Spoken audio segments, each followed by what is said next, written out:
Like I promised us, we're going to be looking at current electricity today. So, what is electric current? First of all, we know that electric current I is the rate of flow of charge through a conductor. So, electric current is equal to Q over T, and the unit for electric current is amperes. So, current is in amperes. We know it's a fundamental quantity. Now, we have different types of currents. We have the direct current, which is the DC current, and we have the AC, which is called the alternating current. Now, the direct current is the one that flows in one direction only, like the one provided in your cells, in your batteries, quite stable. Compared to the other one, which is alternating current, where the current changes direction periodically. And that is the form in which your electricity is being generated as AC, then it's being converted to DC.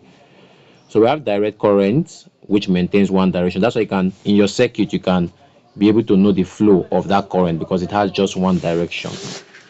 So the next thing that we need to know is our electromotive force as well as our potential difference. Now, the electromotive force is the total energy that is supplied per unit source, per unit charge. So this is what I mean. Electromotive force is the total electrical energy supplied per unit charge.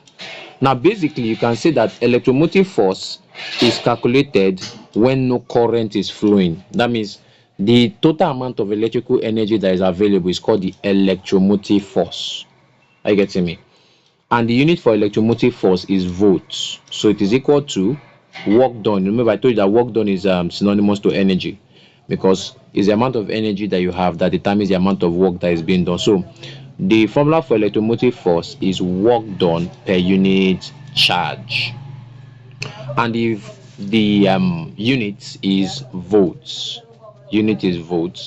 while the counterpart, which is potential difference, is the energy per unit charge. Now you can see they are both similar.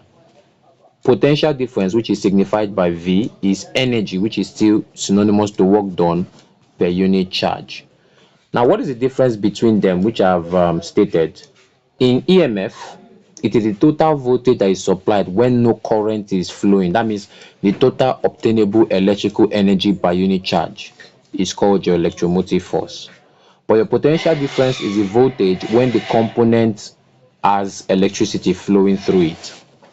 Now, the next concept we need to understand is the internal resistance of a cell, and that is the resistance that is offered by the electrolytes and the electrodes inside the cell. And because of this resistance from the materials that make up the cell, we have some of the energy being lost. That is called lost voltage, or lost volts in short.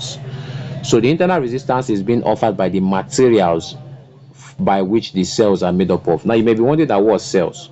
Your cells individually make up your batteries. So each of them is a cell. Then when you combine them, you have your batteries, and this is a symbol for it. Your cells and then your batteries when they are connected to each other, quite long and then short. So the formula for your electromotive force, now watch this. Your electromotive force is equal to V plus IR, where this is EMF, here is your potential difference, and IR is equal to your lost voltage. Are you getting me? Or you can call it terminal voltage.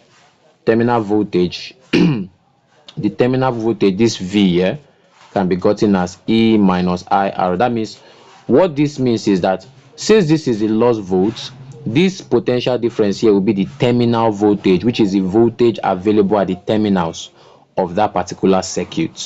So let me come again just in case. Now, the electromotive force is the sum of the, since electromotive force is the amount of energy that is available, it is equal to the voltage that is available in the terminal, which is called terminal PD, plus the one that is lost due to the internal resistance of the cell.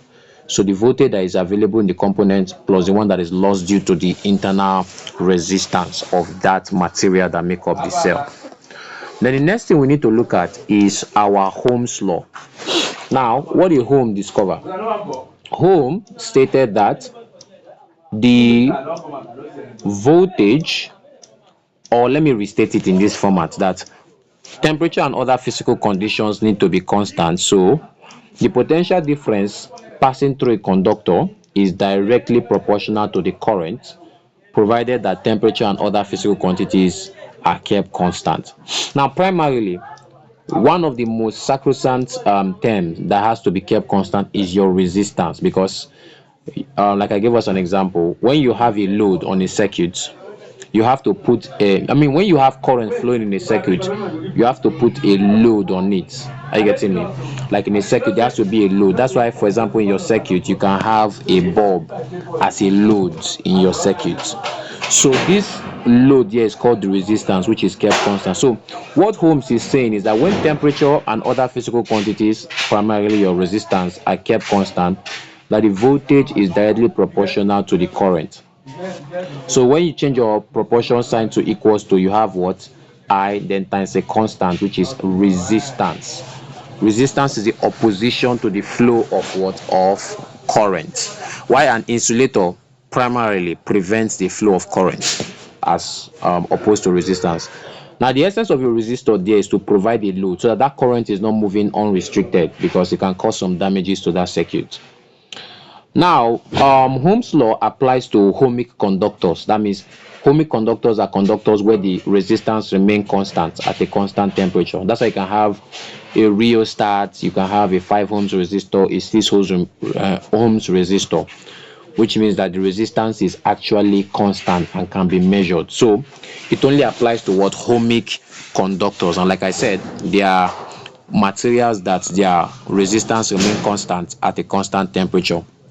Example include your copper wire, your aluminum wire, your silver wire, all metallic conductors, in fact, primarily.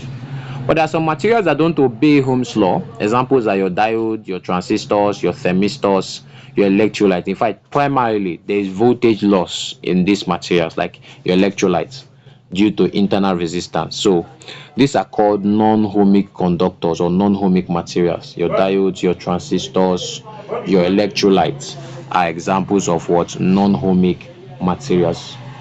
Now, what is the resistance of a conductor? Like I said, the resistance of a conductor is the opposition to the flow of current, and I give us the reason why, so that your current is not what? Is not moving unrestricted in that circuit.